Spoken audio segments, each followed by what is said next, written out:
Hey everyone, hope you're all having a fantastic weekend. It's a rainy and overcast day here in Vancouver, unfortunately, but not that uncommon. Hopefully we'll be out of that soon. But I wanted to make a quick video today, much quicker than the last time. For those of you who stayed in and watched the 26 or 27 minute marathon, thank you very much. But this time I'm hoping maybe 5 or 6 minutes. So this one I wanted to kind of expand a little bit on something that I mentioned in the last video, and that is on this mistakes that I made with a corporate client, a medical spa, about 3 or 4 hours away from my home city at the time when I lived back in Texas. But I wanted to kind of talk a little bit about what you should expect when you're working with a corporate client like that. And when the communication breaks down, kind of what ends up happening, or what ended up happening to me.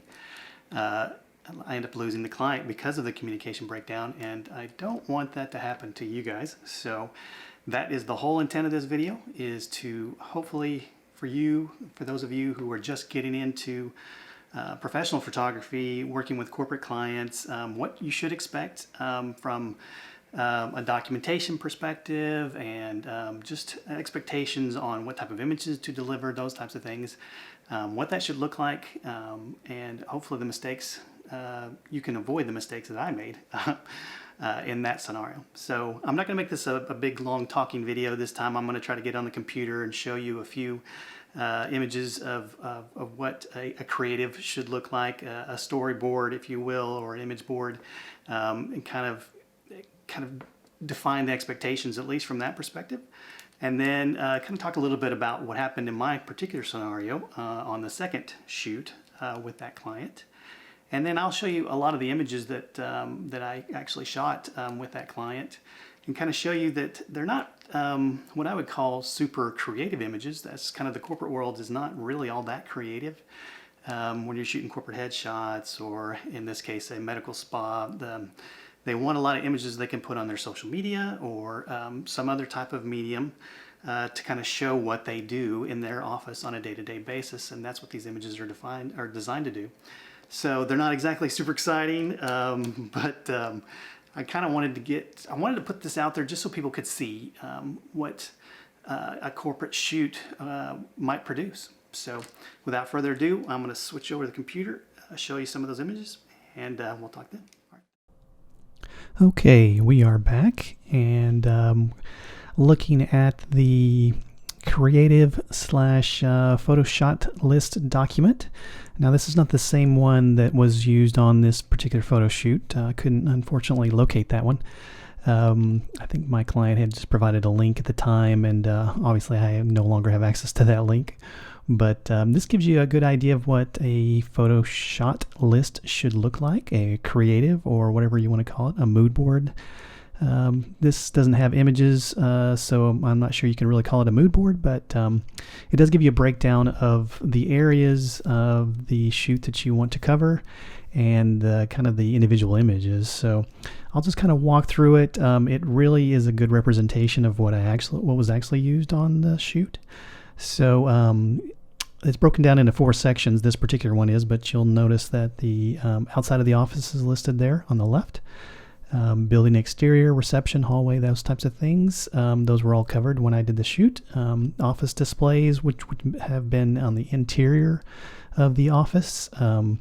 So product cabinets, tools, patient chair, consultation desk, those types of things. So and on the right is basically their daily business, what they actually do. So you see that they wanted to break down by cosmetic filler, so showing the injection of the needle with the, I guess that's the lip filler or whatever that they would do. And then also the brush applications. So patient sitting with the brush, patient lying down, patient and medical staff included, those types of things. Close-up of the patient with the face, those. It kind of gives you an individual shot list, step by step, if you will. So that's what was used on the shoot, and these are the images that were displayed there, essentially. So there's the consultation, and then here you kind of see a recreation of the needle injection. Also another recreation here. Also, this is the kind of the lip injection. They wanted an individual shot of the needle. So, and then there's a patient laying down. And here's the brush application, essentially. So, and the office products. So here's session 2, and this is what I was trying to kind of show what it looks like when you don't have a shot list, and kind of when you show up at the client site. They kind of just walk through, at least in this particular session, a bunch of individual headshot images that she wanted for the for her website. And this is essentially what got me laid off from the client, because the social media company that I worked through must have specified a list of images that they wanted to provide as part of their social media, and it didn't coincide with what the end client wanted. And because of that miscommunication, because we never talked about a shot list, we never really got together and said, here's what the expectations are. When I got to the client, or when I got to the medical clinic, they had me do all these headshots, and unfortunately, it wasn't what the social media company wanted. So yeah, I ended up losing the client.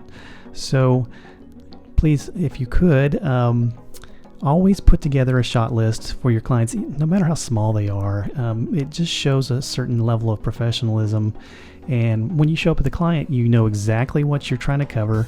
You have a list of images, angles, whatever else that you've mapped out, and it just shows the client that you're a professional and that you deliver based on their expectations. So that's it. Hopefully this is helpful to people to show not only the kind of images that get produced on these types of shoots. Obviously these are not exciting images. They were not exciting images when we were being displayed there, but they are obviously something that the client needs, for their social media, for their websites, for their business to operate, essentially. And you need to be able to be flexible, but also be professional and show that that you can produce those types of images, no matter how exciting they may or may not be to shoot from a photography perspective. So anyway, that's it, and I hope everyone is having a fantastic weekend, and we'll talk to you soon.